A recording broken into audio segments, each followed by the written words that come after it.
사도행전 1장 1절로 8절까지 말씀입니다.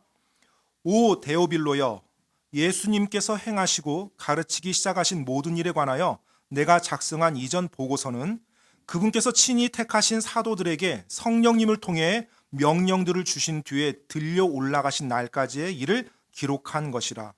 그분께서 순환을 받으신 뒤에 또한 그들에게 절대 확실한 많은 증거들로 자신이 살아 계심을 보여주시고 40일 동안 그들에게 자신을 보이시며 하나님의 왕국에 관한 것들을 말씀하시고 또 그들과 함께 모이사 그들이 예루살렘을 떠나지 말고 아버지께서 약속하신 것을 기다리라고 그들에게 명령하셨느니라. 그분께서 이르시기를 그 약속하신 것에 대해서는 너희가 내게서 들었나니 이는 참으로 요한은 물로 침례를 주었으나 너희는 이제부터 많은 날이 지나지 않아 성령님으로 침례를 받을 것이기 때문이라 하시느니라. 그러므로 그들이 함께 왔을 때 그분께 여쭈어 이르되 주여 주께서 이때 그 왕국을 이스라엘에 다시 회복시키려 하시나이까 하매 그분께서 그들에게 이르시되 때나 시기는 아버지께서 자신의 권능 안에 두셨으니 그것들은 너희가 알 바가 아니요 오직 성령님께서 너희에게 오신 뒤에 너희가 권능을 받고 예루살렘과 온 유대와 사마리아와 땅의 맨 끝 지역까지 이르러 나를 위한 증인이 되리라 하시니라. 아멘. 사도행전 설교를 통해서 저는 초대교회와 초대교회 성도들에게 역사하신 하나님이 지금 우리 안에서 역사하는 하나님임을 우리가 정확히 인식되어지기를 원합니다. 예수님께서 부활하신 이후에 승천하시고 나서 이 땅에 남겨진 사도들과 이제 제자들이 있죠. 아마 굉장히 두렵고 긴장됐을 거예요. 그런데 그들에게 성령님이 이제 임하셨고요. 성령님께 자기 자신들을 내어 주었을 때 성령님의 권능으로 그들이 이 세상을 말 그대로 뒤집어 엎었습니다. 뒤집어 엎었다는 표현이 어색하게 들릴지 모르겠지만 사도행전 17장에 정확히 나오는 표현이거든요.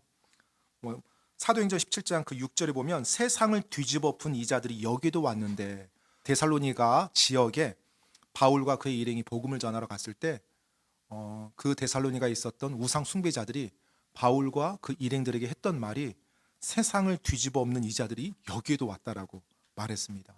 어떻게 바울과 그 일행, 그 몇 사람이 세상을 뒤집어 엎을 수가 있을까요? 바로 성령님께 자기 자신들을 내어드렸을 때 성령님의 권능이 그들에게 함께해서 놀라운 일들이 일어났던 것입니다.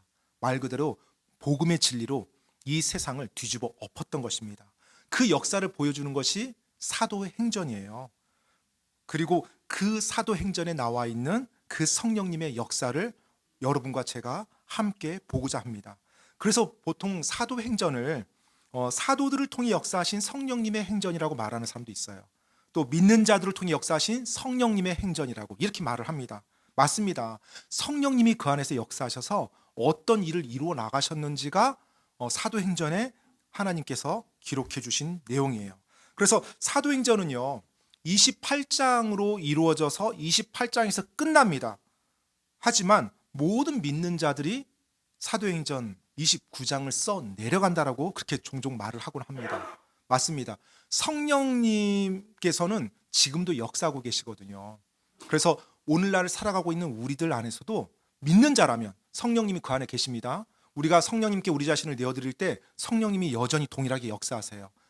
2000년 전 바울에게서 바나바에게서 그리고 디모데에게서 이들에게서 역사했던 동일한 성령님이 지금 2000년이 지난 이 시간에도 우리 안에 계신단 말이에요. 그래서 바로 그분 앞에 우리가 우리 자신을 내어놓을 때 동일한 역사가 지금도 일어나야 되는 거고요. 또 일어나고 있고요. 그래서 저는 우리들의 삶을 통해서 사도행전 29장을 써 내려가길 원하는 마음이에요. 여러분, 사도행전 28장 마지막에 어떻게 끝나는지 아세요? 우리가 지금 사도행전 1장을 읽었는데 28장 마지막에 한번 제가 두 구절만 읽어드리겠습니다. 맨 끝에 30절, 31절이에요. 사도행전 28장 30절, 31절 어떻게 끝나는지 한번 보세요. 바울이 자기 셋집에서 만 2년을 거하며 자기에게 오는 모든 자들을 받아들이고 전적으로 확신 있게 하나님의 왕국을 선포하며 주 예수 그리스도에 관한 그것들을 가르쳤으나 아무도 그를 막지 못하더라. 이러면서 사도행전 28장이 끝납니다. 바울이 셋집에서 2년을 거하며 모든 자들을 받아들이고 전적으로 확신 있게 하나님의 왕국을 선포하며 예수 그리스도에 관한 것들을 가르쳤는데 아무도 그를 막지 못했대요. 우리가 알다시피 그 이후에 바울은 네로 황제에 의해서 순교를 당합니다. 그리고 2000년이 지난 지금은 바울은 존재하지 않아요. 하지만 2000년 전에 바울에게 역사했던 성령님은 지금도 믿는 자들 안에서 역사하십니다. 그래서 사도행전 29장의 기록이 우리들의 삶을 통해서 쓰여진다고 할 때 여러분, 동일한 사도행전 1장부터 28장까지 역사하셨던 그 성령님의 역사가 우리들의 삶인 29장에도 동일한 맥락에서 이어져야 됩니다. 갑자기 문맥에서 벗어나게끔 스토리가 전개되면 안 돼요. 동일한 성령님이 역사하시기 때문에 우리가 그 동일한 능력의 하나님, 동일한 능력에서 그 성령님 안에서 같은 맥락에서 우리들의 삶이 이어져야 됩니다. 만약에 여러분이 이 땅을 살았던 그 삶의 기록, 그 기록이 사도행전 29장에 기록되어져서 28장 다음에 붙여진다고 하면 문맥에 맞습니까? 아니면 문맥에서 벗어납니까? 우리가 우리 자신을 한번 돌아볼 필요가 있습니다. 왜냐하면 동일한 성령님이기 때문에 그래요. 성령님이 바뀌었다라면 우리도 할 말이 있어요. 하나님 앞에서. 그때랑 지금이랑 다르잖아요. 아니에요. 근데 성령님이 동일하세요. 그래서 같은 맥락상에 우리가 있어야 됩니다. 그래서 우리들의 삶으로 기록되는 사도행전 29장이 성령님의 역사함으로 삶이 변화되고 사람들이 구원받는 역사가 일어나고 그리고 절망스러운 여러 가지 상황 속에서 참된 소망을 붙잡으며 일어서는 그런 모습들로 29장이 이루어져 있어야 돼요. 다만 그곳에서 나오는 사람이 바울이 아니라 여러분과 제가 돼야 된다는 것입니다. 믿는 자의 삶에서 성령님이 아름답게 역사하신 그 내용이 사도행전 29장에 계속 여러분의 29장, 저의 29장에 이어지길 간절히 바라면서 이 사도행전 말씀을 같이 보기를 원합니다. 사도행전 우리가 이제 오늘 1절, 2절을 같이 볼 텐데요. 먼저 기록자와 수신자를 좀 한번 오늘 보기 원합니다. 사도행전의 기록자는 누가입니다. 누가는 사도가 아닙니다. 하나님을 믿는 자였어요. 그런데 그가 사도행전을 기록합니다.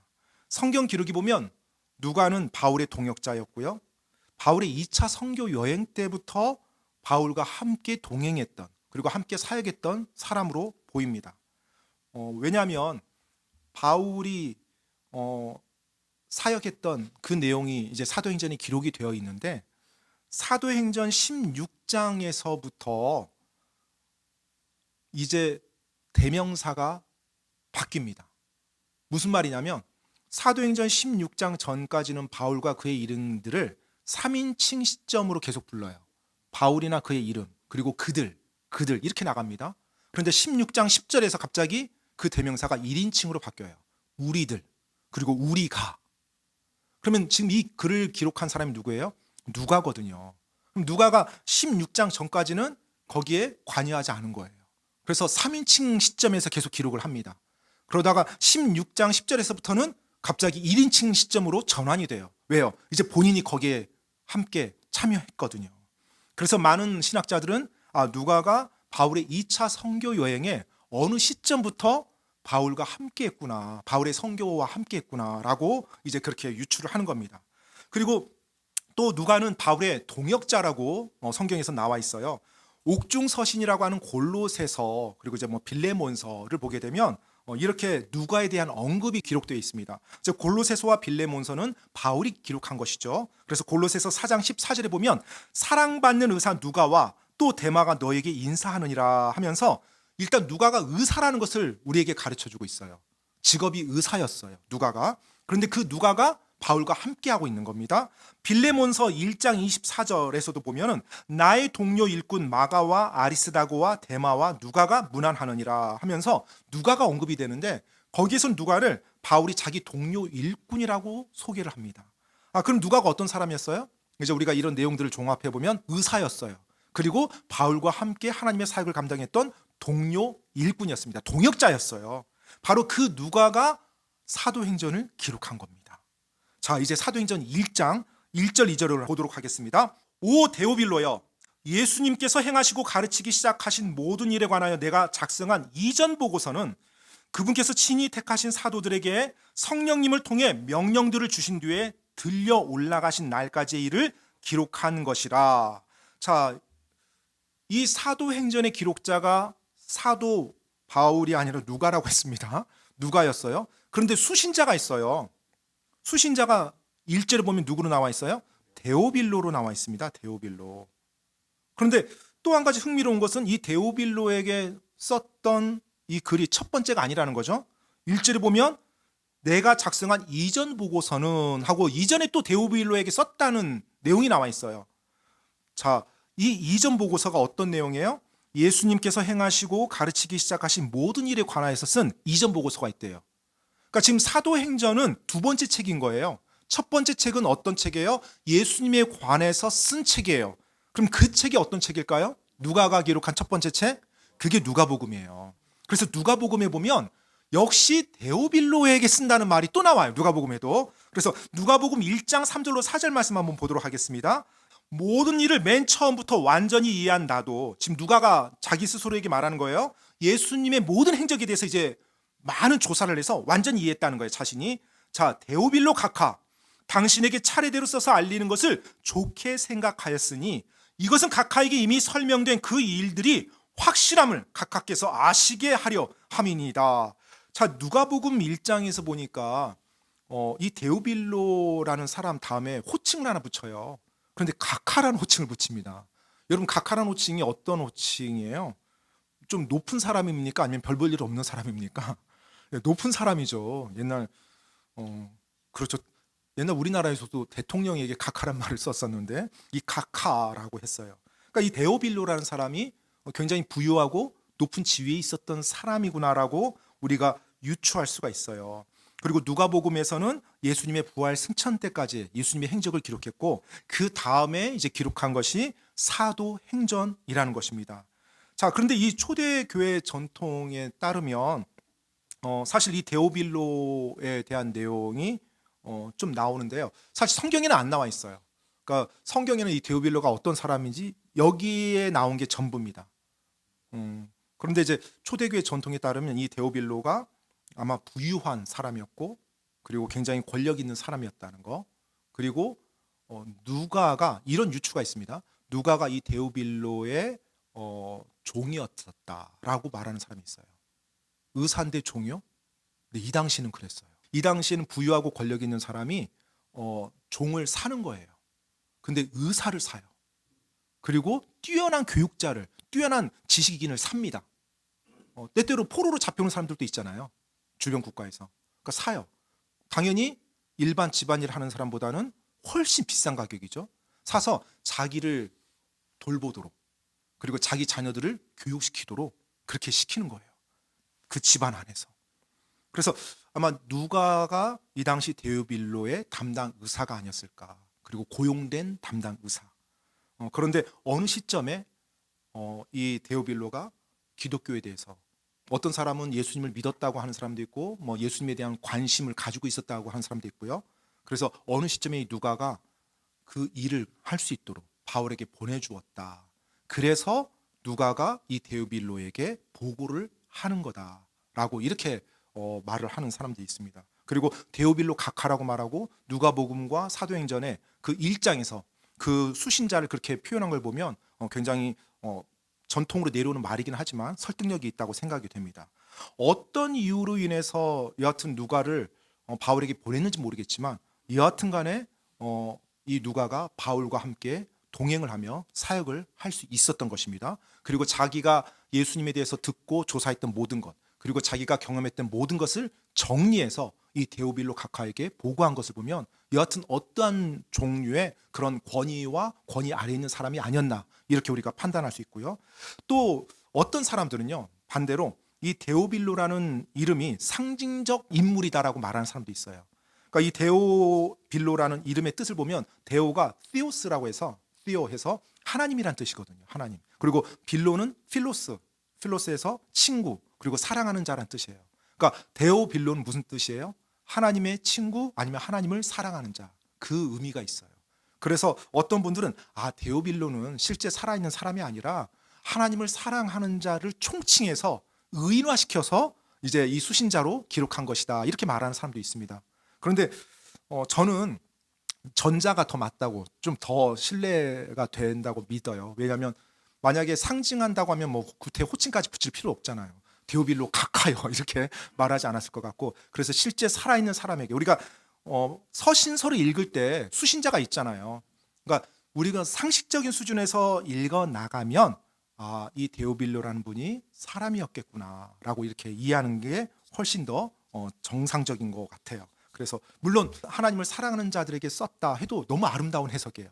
좋습니다. 하지만 사람에게 썼던 글이라고 저는 그렇게 생각하고 있고요. 자, 이제 이렇듯 누가가 기록한 두 권의 책이 바로 누가복음과 사도행전입니다. 누가복음이 1권으로 먼저 기록됐고요. 사도행전이 2권으로 나중에 기록됩니다. 누가복음에서는 예수님의 행적이 예수님의 승천 때까지 기록됐고요. 사도행전에서는 예수님이 승천하신 이후에 이제 성령님이 역사하면 하나님의 사람들에 의한 기록이 이제 이루어져 있어요. 그래서 누가복음과 사도행전을 보면 중첩돼요. 어느 부분이 중첩될까요? 누가복음의 마지막과 사도행전의 처음이 중첩이 됩니다. 왜요? 1권, 2권이기 때문에 그래요. 1권, 2권이기 때문에. 그래서 누가복음 24장 48절로 53절 말씀도 한번 제가 읽어드리겠습니다. 너희는 이 일들의 증인들이라. 지금 사도들, 제자들 말하는 거죠. 예수님의 복음의 증인이라는 거예요. 예수님의 부활의 증인. 49절. 보라, 내가 내 아버지의 약속하신 것을 너희에게 보내노라. 약속하신 것을 보낸다고 합니다. 그러나 너희는 높은 곳으로부터 오는 권능을 입을 때까지 예루살렘 시에 머물라 하시니라. 그분께서 그들을 베다니까지 데리고 나가신 뒤 손을 들어 그들을 축복하시더니, 그들을 축복하실 때 그분께서 그들을 떠나서 위로 들려 하늘로 들어가시니라. 그들이 그분께 경배하고 크게 기뻐하며 예루살렘으로 돌아가 계속 성전 안에 있으면서 하나님을 찬양하고 찬송하니라. 아멘. 자, 누가복음 24장 마지막 부분을 제가 지금 읽어드렸습니다.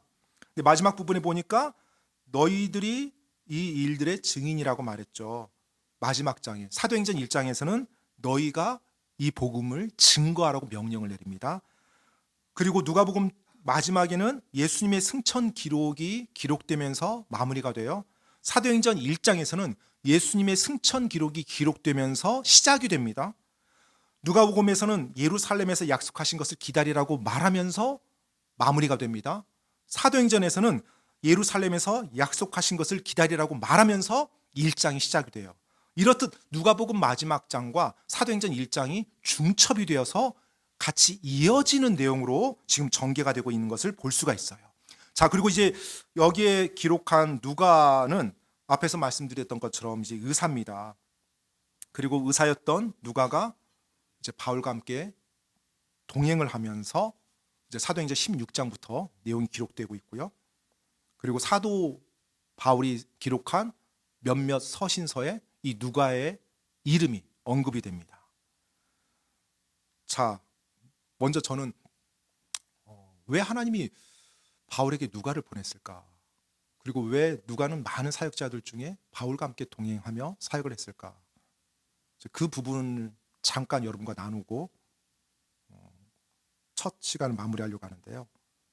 바울은 우리가 종종 신약의 욥이라고 말할 정도로 엄청난 고난과 위험을 겪었던 사람입니다. 바울의 고난을 읽어보면 보통 사람이 감당할 수 있는 고난이 아니에요. 그런데 하나님의 일을 하면서 그 엄청난 고난과 핍박과 생명의 위협을 겪었던 사람이 바울입니다. 어느 정도 겪었냐면 고린도 후서 11장 23절 27절에 잠깐 나와 있는 말씀 제가 한번 읽어드리겠습니다. 여러분 자신이라고 생각하고 한번 읽어보세요. 여러분 자신이 이 일을 경험했다고 생각하시고요. 그들이 그리스도의 사역자냐? 내가 어리석은 자처럼 말하지만 나는 더욱 그러하도다. 이제 고린도 교회에 잘못된 교사들이 바울을 비방하니까 이제 바울이 그렇게 말합니다. 내가 수고를 더욱 넘치도록 하고 매도 지나치게 맞고 감옥에도 더 자주 갇히고 여러 번 죽을 뻔하였으니 24절 내가 유대인들로부터 마흔에서 하나 뺀 매를 5번 맞았고 참고로 마흔에서 하나 뺀 매 이게 매 이름입니다. 이게 형벌 이름이에요. 재밌죠? 마흔에서 하나 뺀 매 이게 형벌 이름. 근데 참고로 이 형벌을 맞으면 대부분 죽었대요. 39대 맞고 다 죽었다고 합니다. 그러니까 그 매를 몇 번 맞았어요? 5번이나 맞았대요. 3번 몽둥이로 맞고 1번 돌로 맞고 3번 파선을 당하여 한 밤과 한 낮의 기품 속에 있었으며 자주 여행하면서 물들의 위험과 강도들의 위험과 내 동포로 인한 위험과 이교도들로 인한 위험과 도시에서의 위험과 광야에서의 위험과 바다에서의 위험과 거짓 형제들 가운데서의 위험을 당하였고 모든 종류의 위험 다 당한 것 같아요. 27절 또 지치고 아프며 여러 번 밤을 새우고 굶주리며 목마르고 여러 번 금식하며 추위를 당하고 헐벗었노라. 지치고 아파 본 적 있습니까? 굶주리고 목마르 본 적이 있습니까?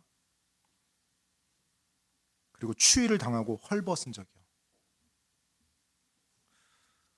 바울이 이 모든 일을 왜 당했어요? 주님의 복음을 전하며 주님의 그 사역을 감당하니라고요. 엄청난 육체적 고난과 죽을 고비를 당하면서 하나님의 사역을 했던 바울이었어요. 어쩌면 그래서 하나님이 누가를 바울과 동행하도록 보내줬는지도 모르겠어요. 의사였던 누가를. 성경에는 뭐 기록되어 있지 않지만 어쩌면 의사 누가가 함께 동행하면서 바울을 살려준 적도 여러 번 있을 것 같아요. 왠지 응급처치를 취하거나 또 치료를 해주고 의학적인 지식을 가지고 바울을 도와줌으로 바울이 계속 생명을 유지해 나가면서 하나님 일을 할 수 있도록. 사실 성경을 읽어보면 바울의 이런 외적인 엄청난 핍박과 고난 외에도 바울 내적으로 즉 육체적으로 문제가 있었죠. 건강의 문제. 바로 바울은 그것을 육체 안의 가시라고 표현하면서 그 고통을 토로했어요. 우리가 고린도후서 11장을 읽었는데요. 고린도후서 12장도 한번 읽어보겠습니다. 바울이 자신의 육체 고통에 대해서 말하고 있는 내용인데요. 고린도후서 12장 7절 말씀입니다. 계시들이 넘침으로 말미암아 내가 분량 이상으로 높여지지 않게 하시려고 주께서 내게 육체 안의 가시 곧 사탄의 사자를 주사 나를 치게 하셨으니 이것은 내가 분량 이상으로 높여지지 않게 하려 하심이라. 자, 지금 바울이 계시들의 넘침으로 말미암아 사실 하나님께서 바울을 통해서 많은 계시를 보여주셨죠. 아마 이 땅에 신약 시대에 바울보다 더 많은 계시를 받은 사람이 없었을 거예요. 성경의 반을 거의 바울이 기록했으니까요. 그리고 장차 있을 일들, 예수님의 재림에 대한 계시들, 놀라운 계시들을 다 보여주셨고 심지어 셋째 하늘까지 올라갔어요. 바울은요. 여러분이 그런 상황이라면 어떻게 되겠어요? 사람들 앞에서 내가 높임받고 싶은 욕망이 일어납니다. 사람들 앞에서 내가 자랑하고 싶은 욕망이 일어나요. 그런데 하나님이 그가 분량 이상으로 높여지지 않게 하시려고 육체 안에 가시를 두었대요. 육체 안에 가시. 육체 안에 가시가 있으면 어떻게 돼요? 계속 아프겠죠. 걸어 다닐 때마다 아프고 계속 신경 쓰이고. 그래서 바울이 그 육체 안의 가시로 인해서 자신의 사역이 방해가 되니까 하나님께 기도를 했어요. 주님, 이 가시 좀 없애주세요. 그럼 제가 훨씬 더 주님의 사역을 더 잘할 수 있을 텐데. 그래서 하나님께 간구를 했던 내용이 바로 그 다음 구절 나옵니다. 고린도후서 12장 8절 말씀이에요. 이 일로 인해 그것이 내게서 떠나도록 내가 주께 3번 간청하였더니, 자, 이 일로 인해 육체 가시로 고통당하는 일로 인해서 하나님 앞에 3번이나 간청했대요. 제거해달라고. 이 가시를 없애달라고. 그런데 하나님은 그 가시를 없애지 않습니다. 그 다음 바로 이어지는 구절이 나와 있어요. 9절로 10절입니다. 고린도후서 12장 9절로 10절. 그분께서 내게 이르시되 내 은혜가 내게 족하도다. 나의 강한 능력은 약한 데서 완전하게 되느니라 하셨느니라. 그러므로 내가 오히려 크게 기뻐하며 나의 연약한 것들을 자랑하리니 이것은 그리스도의 권능이 내 위에 머무르게 하려 함이라. 그러므로 내가 그리스도를 위해 연약한 것들과 치욕과 궁핍과 핍박과 고통당하는 것을 기뻐하노니 이는 내가 약할 그때 강하기 때문이라. 하나님께서 바울이 원하는 대로 응답해 주셨습니까? 아니에요. 바울이 원하는 대로 응답해 주지 않았어요. 그리고 응답은 해 주셨죠. 그런데 바울이 원하는 대로 해 주지 않았다는 것입니다. 그리고 하나님께서는 바울에게 어떤 말씀을 하세요? 내 은혜가 너에게 족하도다. 이미 하나님의 은혜를 풍성히 베풀었다는 거예요. 육체의 가시로 고통받고 있는 삶이 하나님의 은혜를 받고 있는 삶이라는 거예요. 그러면서 그 다음에 이유가 나오죠. 나의 강한 능력은 약한 데서 완전하게 되느니라. 결국 무슨 말이에요? 내 안에 있는 육체의 가시로 인해서 내가 주님을 의지하며 갈 수밖에 없었다는 거예요. 내 안에 육체의 가시로 인해서 내가 얼마나 연약하고 취약한 사람인지를 바울이 매일매일 깨달으며 살아갈 수밖에 없었다는 거예요. 그래서 그가 분량 이상으로 높여지지 아니하고 하나님 앞에서, 하나님 안에서 계속 겸손하게 주님 의지하며 나갈 수 있었다고 지금 그렇게 고백을 합니다. 육체의 그 약함을 가지고 있었던 바울, 그 바울이 하나님의 사역함에 있어서 부족함이 없도록 하나님은 풍성히 은혜를 베풀어 주셨습니다. 그 은혜가 어떤 건지 우리가 다 알 수는 없어요. 그렇죠? 어떻게 은혜를 받아서 바울이 그 사역을 감당했는지. 하지만 제가 이 말씀을 보면서 한 가지 확실한 은혜는 있는 것 같아요. 바로 누가를 보내줬다는 은혜. 하나님께서 바울의 그 고통과 그 육체의 가시로 인해서 누가라는 이 의사 누가를 그와 함께 사역하고 동행할 수 있도록 보내준 거예요. 저는 바울이 받은 은혜 가운데 놀라운 은혜 중에 하나가 바로 이 누가가 아닌가 생각이 됩니다. 그래서 누가를 통해서 도움을 받고, 그리고 누가가 없이 자신의 사역이 어렵다는 것도 깨닫고, 그러면서 하나님 앞에 계속 의지하고 자신 앞에서 자신을 겸손히 낮추며 나갈 수 있지 않았나 생각이 됩니다. 바울에게 그 누가가 얼마나 큰 복이었겠습니까? 그리고 그 누가와 동행하면서 하나님 앞에 찬양을 하며 그 사역을 계속 감당했을 거예요. 누가가 자기를 치료해 줄 때, 누가가 자기를 위로해 줄 때, 그리고 누가가 자기 곁에서 함께 주님의 사역에 대해서, 복음에 대해서 선포할 때 얼마나 큰 위로가 되고 힘이 되었을까요? 자, 그렇다면 누가는 바울로부터 복을 받았을까요? 누가가 바울에게 복이 된 거 확실한 것 같아요. 근데 바울은 누가에게 복이 되었을까요? 누가는 바울과 동행하면서 자기가 복 받는다고 생각했을까요?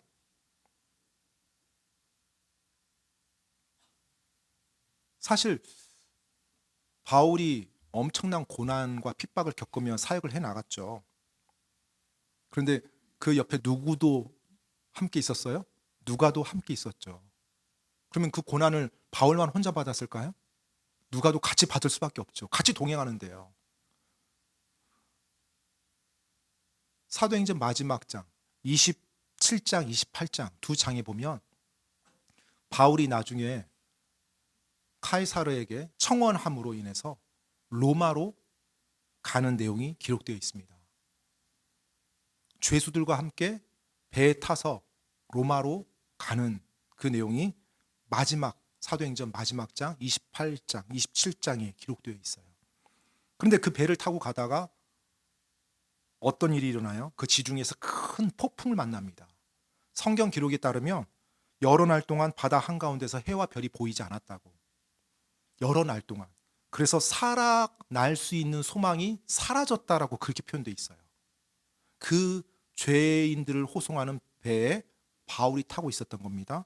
그 배는 죄수들과 군사들과 선원들 같이 배에 타고 있었어요. 그 배 안에서 엄청난 폭풍우를 만나게 되고요. 그리고 결국 그 배가 난파당하죠. 그래서 가까운 섬에 그들이 모두 다 이제 수영해서 피합니다. 하나님의 보호하심으로 그들 모두가 다 살아요. 그런데 그 바울이 청원에서 재판받으러 갈 때 그 바울과 함께 했던 사람이 바로 누가입니다. 의사인 누가가 바울이 로마로 호송되는 그 배까지 같이 타요. 자기는 죄수도 아닌데요. 자기는 탈 필요도 없는데 바울과 함께 탑니다. 그리고 바울 곁에 있어요. 모든 고생이란 고생 다 했을 것 같아요. 바울 옆에서 같이 동행하다가. 그리고 이제 로마에 도착해요. 나중에 그 배가 이제 나중에 다른 배를 타고 로마에 갑니다. 끝까지 같이 바울과 동행해요. 그리고 그 배를 타고 로마에 도착했는데 누가가 떠나지 않습니다. 로마에서도요. 그리고 감옥에 갇힌 바울과 함께합니다. 여러분 인생에 이런 동역자가 있다면, 이런 친구가 있다면 얼마나 힘이 될까요? 그죠? 누가가 바울에게 그런 사람이었어요. 그런데 누가 입장에서 보면 엄청 고생만 하는 거죠. 고생만 하는 거예요. 마지막에 디모데후서 4장 11절에 보면 보통 이제 디모데후서는 우리가 말할 때 사도 바울의 유언서라고 말합니다. 왜냐하면 네로 황제에 불려가서 처형당하기 전에 썼던 마지막 글이 디모데후서거든요. 그 디모데후서 로마 감옥에서 자신의 처형을 기다리며 썼던 마지막 서신에서 누가 이야기를 합니다. 디모데후서 4장 11절에 보면 누가만 나와 함께 있느니라 이렇게 말이 나와 있어요. 지금 모든 동역자들은 다 떨어져 나갔어요. 누구만 있다고요? 누가만 나와 함께 있느니라. 누가는 바울이 처형당하기 직전까지 끝까지 바울 곁에서 함께 있었던 사람이었어요.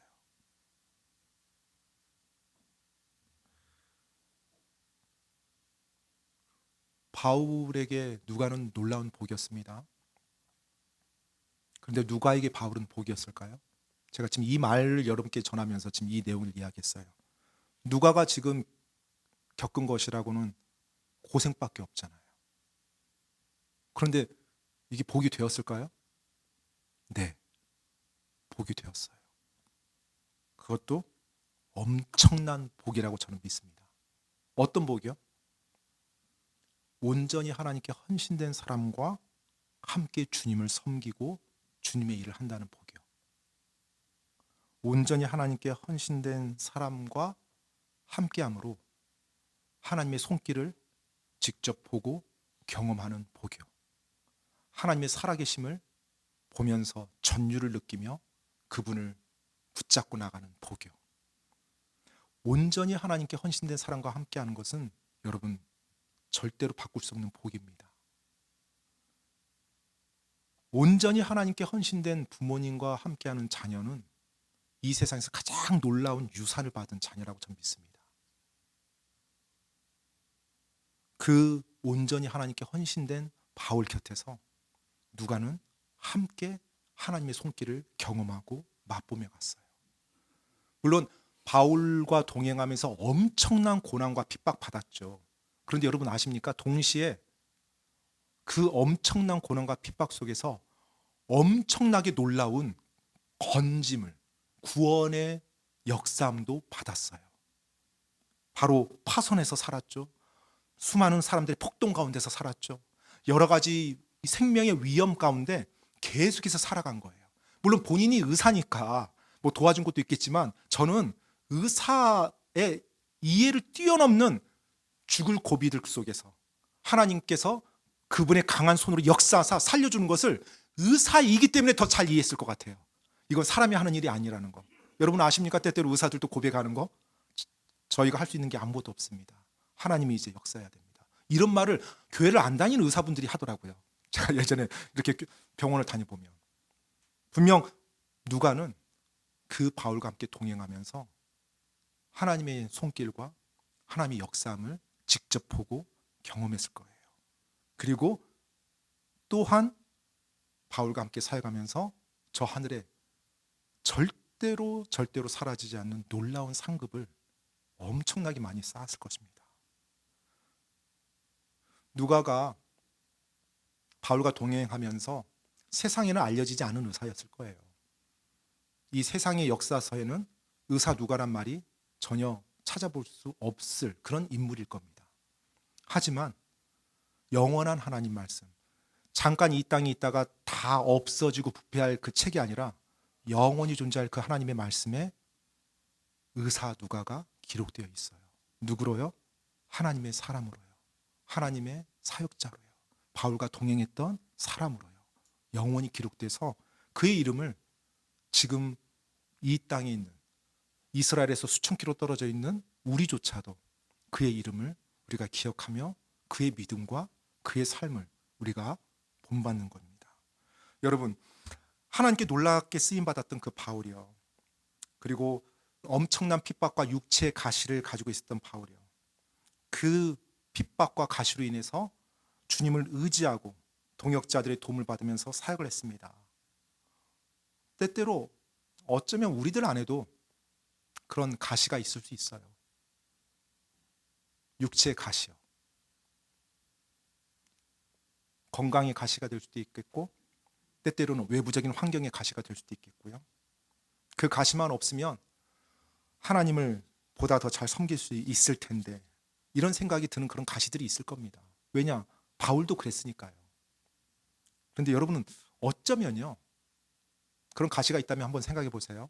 어쩌면 그 가시 때문에 지금 주님 의지하고 있을 수도 있어요. 어쩌면 그 가시 때문에 내가 예수님을 믿게 되었을 수 있고요. 예수님을 더 올바르게 섬기려고 걸어가고 있고요. 예수님을 믿는 사람들과 함께 있을 수 있어요. 하나님께서 선하시고, 그리고 주님께서 우리에게 부어준 은혜가 충분하다는 것을 여러분 성경 말씀에 따라서 믿으시기 바랍니다. 내가 주님을 사랑하고 그분을 신뢰한다면 그분께서는 은혜를 충분히 부어주세요. 그리고 그 은혜 가운데 내가 주님을 믿고 섬기고 주님 안에서 일해 나가는 것을 부족함 없도록 주님이 만들어줍니다. 바울에게 누가는 하나님이 허락한 놀라운 은혜 가운데 하나였어요. 어쩌면 하나님께서 우리들의 삶에서도 때때로 가시가 있을 때, 고통이 있을 때 하나님이 누가를 보내줄 수도 있어요. 그런 누가가 있습니까, 여러분? 혹시 여러분의 인생에서 여러분의 믿음의 여정에서 함께 해줬던 누군가, 여러분의 믿음의 여정을 갈 수 있도록 격려했던 누군가, 나를 도와주고 나를 격려해줘요. 그리고 나에게 본을 보여줘요. 나와 함께 걸어가줘요, 믿음의 여정을. 그리고 내가 곁길로 빠지지 않게 붙들어줘요. 그런 사람이 있다면 여러분 큰 복 받은 겁니다. 때때로 그런 분이 나의 부모님일 수도 있어요. 나의 형제자매일 수도 있어요. 나의 친구일 수도 있어요. 나의 교회의 어떤 성도일 수도 있고요. 목사일 수도 있겠죠. 그렇다면 여러분 큰 복을 받은 겁니다. 그리고 오늘 저는 마지막으로 이 말 여러분께 도전하고 싶어요. 2025년도 우리가 함께 사도행전 말씀을 이제 배우면서 나갈 텐데요. 2025년도가 끝날 때쯤 여러분과 제가 누가의 모습으로 닮아가 있으면 좋겠습니다. 누군가에게 누가가 되어줬으면 좋겠어요. 그들이 믿음의 여정을 갈 때 함께 격려해주고 도와주고 북돋아주고 같이 걸어가주는, 그래서 좋은 본을 보여주는 그런 누가의 모습으로 여러분과 제가 더 변해 있었으면 좋겠어요. 어쩌면 나의 부모님께 내가 누가가 되어줄 수 있죠. 또 나의 자녀에게 내가 누가가 되어줄 수 있겠고요. 또 나의 배우자에게 내가 누가가 되어줄 수 있고요. 나의 믿음의 형제자매에게 내가 누가가 되어줄 수 있죠.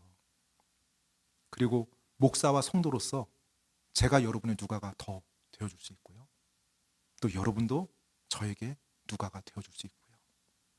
그렇게 돼서 2025년도가 끝날 때 우리의 모습 속에서 다 누가와 같은 모습이 더 채워져 있다라면 하나님이 여러분의 삶을 바라볼 때 얼마나 기뻐할까요? 그리고 하나님이 우리 이 작은 교회를 볼 때 비록 규모는 작지만 얼마나 사랑스러운 교회가 될까요? 그러면 된 겁니다. 왜요? 우리가 이 땅 살아가는 목적이 전능하신 그 하나님, 하늘과 땅을 창조하신 그 하나님께 영광 돌리는 삶이거든요. 그렇게 살아갈 때 우리 모두가 주님을 기쁘게 하며 후회하지 않는 삶을 살 거라고 저는 확신합니다. 여러분, 2025년도 이 말씀을 통해서, 그리고 또 성경 말씀 안에서 우리가 성령님의 역사함을 입어서 우리 모두가 누군가에게 누가가 되어주는 한 해가 되기를 간절히 기도합니다. 그리고 하나님께 영광 돌리는 삶을 살기를 간절히 원합니다. 이 시간에 기도하고 마치겠습니다.